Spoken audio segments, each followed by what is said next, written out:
이제 와서 고백하는데 사실은 창세기만 하고 싶었어요.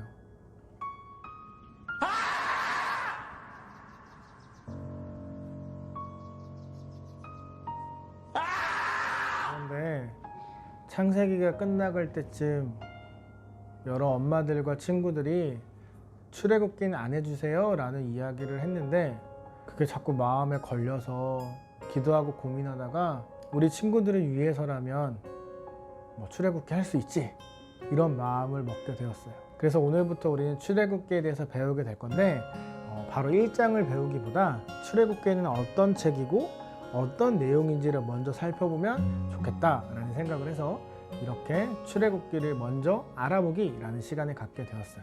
어떤 내용들이 있는지, 또 출애굽기는 원래 어떤 책이었는지 같이 생각하며 또 살펴봤으면 좋겠습니다. 첫 번째, 책 제목이에요. 원래 이 출애굽기의 제목은 출애굽기가 아니에요. 옛날에 이 성경에 이름을 붙일 때 가장 맨 앞에 있는 히브리어를 따서 이름을 붙였는데, 원래 이 출애굽기 이름은 이래요. 애굽으로 내려온 이스라엘의 아들들의 이름은 이러하다. 그러니까 이름들이라는 뜻을 갖고 있던 책이었어요. 조금씩 번역이 되면서 애굽에서 탈출하다, 도망치다 이렇게 번역이 되다가 우리나라 말로 번역이 되면서 애굽에서 탈출한 사람들의 이야기, 그래서 출애굽기라는 이름이 붙여지게 되었어요. 두 번째, 책 내용. 사실 출애굽기는 크게 세 가지로 나눠요. 그런데 이제 이 세 가지로 나누는 것보다 우리 친구들에게 두 가지로 나눠서 이야기를 하는 게 더 낫겠다는 생각이 들었어요. 첫 번째, 1장부터 19장인데 노예였던 이 이스라엘이 어떻게 자유를 찾게 되었는가에 대한 이야기고, 20장부터 마지막 40장까지는 노예로 살아가던 이 이스라엘이 어떻게 하나님의 선택한 백성이 되는가에 대한 이야기예요. 그러니까 노예였던 이스라엘이 이제 자유를 찾아 애굽에서 나왔고, 나온 다음에 하나님의 백성으로 변신, 뿅 하고 변신해가는 그 이야기가 담긴 게 바로 출애굽기란 이야기죠.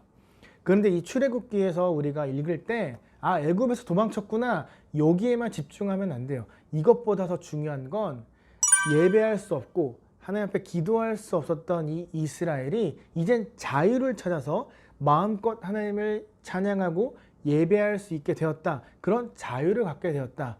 이거를 기억해야만 해요. 단순히 탈출하고 노예에서 풀려난 이야기가 아니라 마음껏 하나님을 예배할 수 있는 이스라엘의 이야기, 이렇게 생각하면 더 좋을 것 같아요. 세 번째, 이스라엘의 숫자. 성경을 보면 이스라엘이 애굽에서 나올 때 60만 명이었다라고 이야기를 해요. 다 큰 남자가.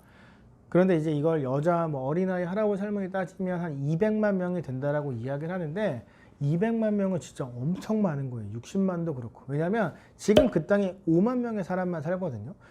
60만은 12배, 200만은 40배, 엄청난 거잖아요. 그리고 이제 이게 얼마나 사람이 많은 거냐면, 맨 처음 출발한 사람이 시내산에 도착을 해도 맨 마지막에 출발한 사람은 아예 또 애굽 땅에 있는 거예요. 그만큼 사람이 엄청 많은 거예요. 그리고 이 사람들이 걸어갔을 거 아니에요? 계속 걸어가진 않고 잠을 잤을 거 아니에요? 그 사람들이 자는 그 땅이나 또 먹어야 되는 음식, 물, 이런 게 어마어마했단 말이에요. 이런 걸 잘 생각해 보면 60만, 200만 명이 정말 그렇게 이동하고 다녔다? 이거는 하나님께서 보호해 주시고 하나님이 도와주지 않으시면 정말 불가능했다는 것을 이야기하는 거예요. 200만 명이 한 번에 먹는 그 밥, 물 얼마나 많겠어요. 그런데 하나님께서 보호하고 도와주셨기 때문에 그 사람들이 그렇게 잘 걸어갈 수 있었던 거예요. 네 번째, 중요해요. 우리가 출애굽기를 읽으면서 머릿속에 항상 기억해야 되는 것 5가지가 있어요. 그게 뭐냐면, 첫 번째는 해방이에요. 노예에서 자유를 얻었어요. 어떤 자유? 마음껏 하나님을 찬양하고 예배할 수 있는 자유를 얻게 되었어요. 그리고 두 번째, 하나님을 아는 지식. 이 하나님 아는 지식은 이게 죄구나, 이런 걸 하나님이 싫어하시는구나, 그거를 이제 이스라엘이 알게 된 거죠. 하지만 이스라엘은 죄가 무엇인지 알지만 매일매일 죄를 짓고 살아가요. 바로 강도사님과 우리 친구들처럼. 세 번째, 율법. 하나님께서 이제 이 자유를 얻은 이스라엘에게 너희는 내가 선택한 백성이야. 너희는 나에게 이렇게 예배를 드려야만 해. 너희는 이제 이렇게 살아야 해. 라고 알려주시기 시작을 하셨어요. 네 번째, 언약. 하나님은 이스라엘과 이스라엘은 하나님과 이제 약속을 맺는데 이건 이런 거예요. 하나님께서 이제 무조건 내가 너희를 사랑하고 헌신하고 도와주겠다. 그러니까 너희들도 나를 사랑하고 나를 위해 살아라. 이런 언약, 약속을 맺기 시작을 해요. 마지막 5번째, 임재.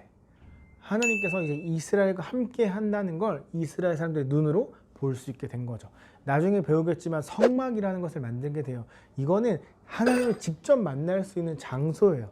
그런데 이 성막엔 아무나 들어갈 수 있는 게 아니라 제사장이란 사람만 들어갈 수 있었는데 이 제사장은 성막에서 예배를 드리고 제사를 드릴 수 있는 사람들이에요. 그리고 또 선지자라는 사람들이 있어요. 이 선지자는 하나님 앞에 돌아와라. 그건 잘못된 거야. 이건 죄야. 라고 외치는 사람들이 선지자인데 이 선지자들이 나타나기 시작을 합니다. 출애굽기 내용은 창세기보다 조금 어려울 수 있어요. 하지만 우리 친구들은 잘 해낼 거라고 믿습니다. 그러면 우리 출애굽기 1장에서 만나도록 하겠습니다. 그럼 뿅!